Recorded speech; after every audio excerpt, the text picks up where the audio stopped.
And welcome back. Here we are in the Kevin Allen Show, Thursday edition. Great interview with Paul Formica. And I know some of my hardline guys, even Kevin Blacker, is going to be coming on a little later in the show. Of course, Kevin is most noted for his fight against this windmill turbine thing going on down at the pier of New London, Connecticut. And I'm sure we'll hear some stuff from him. But, listen, I want to hear Paul. And Paul did say he'd come back on and he'll talk like that. We have to hold our elected officials accountable. And one of the things in this upcoming election is about accountability and certainly looking to those who serve us in the in government to be accountable, but also those who serve us in the military. And on the phone with me, I have a story that is getting ready to be told here and told by our friend Mitch McKinley, who is also a writer for Law Enforcement Today. And on the phone with us today is, and I want to say the right name because you are the brother of Tech Sergeant, and that's an E6, I believe, United States Air Force Sergeant Leipart. Is that correct? Yes, sir.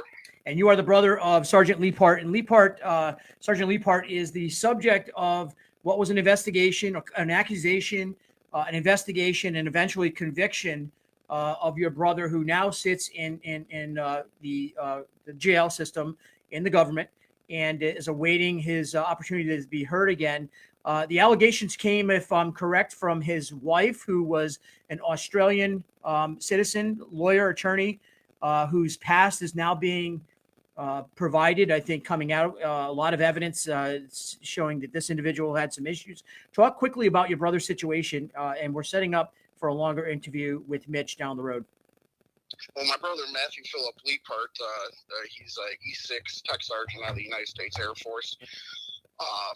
He was court-martialed by the United States Air Force in 2017 on pretty much hearsay, no evidence, no due process. They did a Dubay hearing April 5th and 6th of this year, 2022.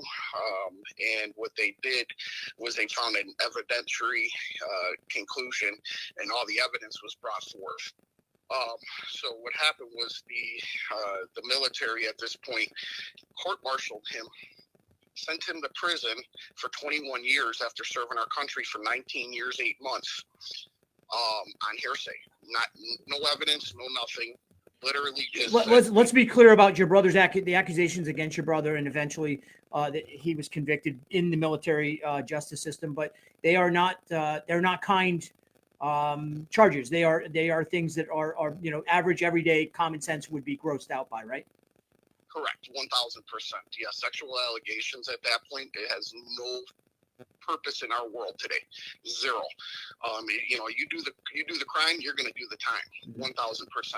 And for somebody to make these allegations and get paid from our government, and make money on this, and then not have to have the right due process back in our country, this is where it's all going wrong here.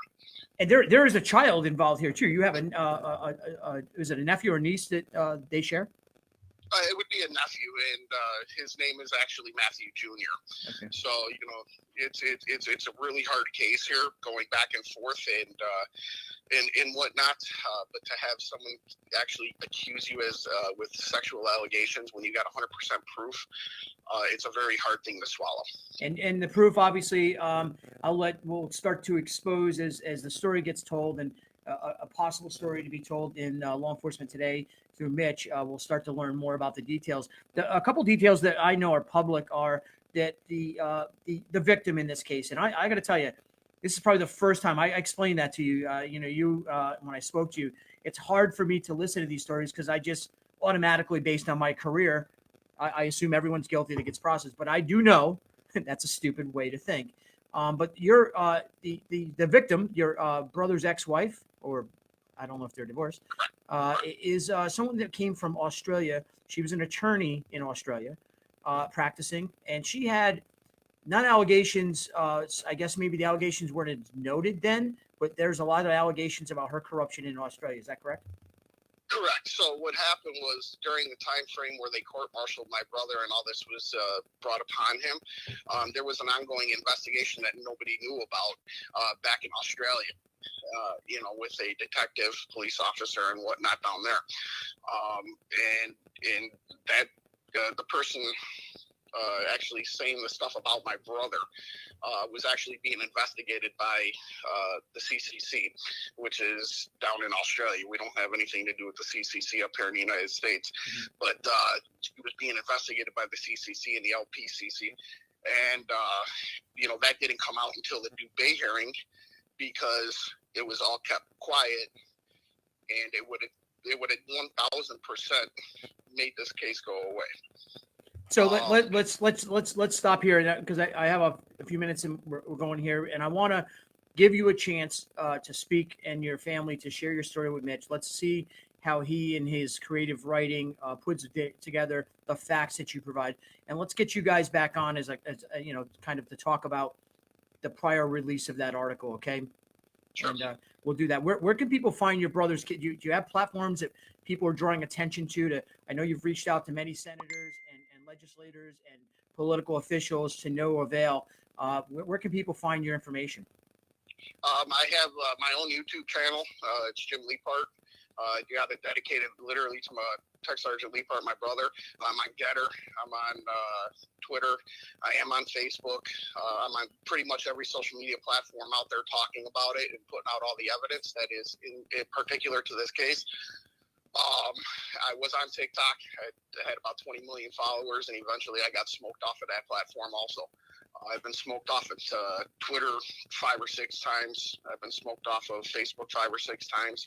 Anytime they see something that I put up there that they don't like, I ended up getting smoked off. So I'm on pretty much every platform. If you Google or DuckDuckGo my brother's name, you'll end up finding the videos. You'll end up finding the evidence, everything that's been brought forth into the courts. So I'm literally anywhere you can type his name, you can find. So I want to say this to you, and I'm going to say it to the listeners and the people that we're going to expose this story to. And I don't know all the evidence, so I am open-minded. And I want to ask you directly before I give some final comments, and we go to our regular weekly Daryl the Polar Bear Gibbs running for Lieutenant Governor in Colorado. Why do you believe your brother? Because this is the biggest.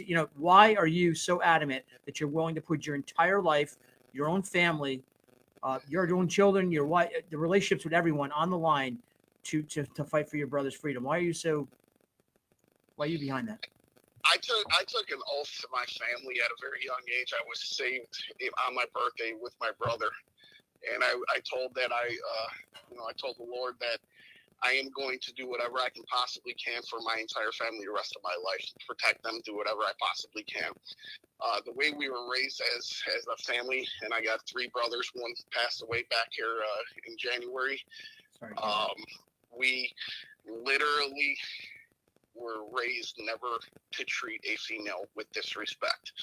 We were always raised to stand our ground, but never, ever in a million years disrespect a female.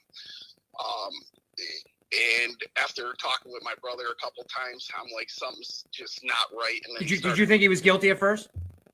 No, I didn't think he was guilty. I could tell by his eye movement, his words that he was using and whatnot, the sadness and the anger that was coming out of his mouth when he was talking. There was just no chance that in my heart, in my mind of knowing him, bunking with him pretty much my whole entire life, there's no chance that this even happened. Well, Sergeant Leipart's story is going to be told soon, and his brother, again, you got to give at the end of the day respect to the brotherly love here and the stand by my brother in any situation. I think it's really obvious, though, that this is an egregious charge, and the uphill battle for you and your family is going to be one we're going to be interested in hearing and sharing and getting to the truth here on behalf of the victim. And by the way, maybe your brother's a victim.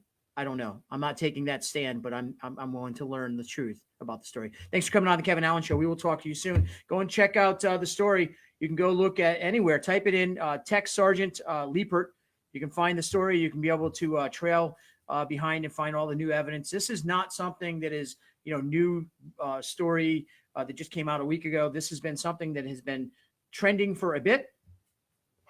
And so we are getting ready right now. We're going to bring in, actually, because we're getting jammed up here. And I know I'm going to have to clear the room at some point because the big guy, J.R. Majewski, just said he's walking to his computer. So let me get our guy, Daryl, who's been waiting. Raven, don't worry. You are right there in line. I know you're right there.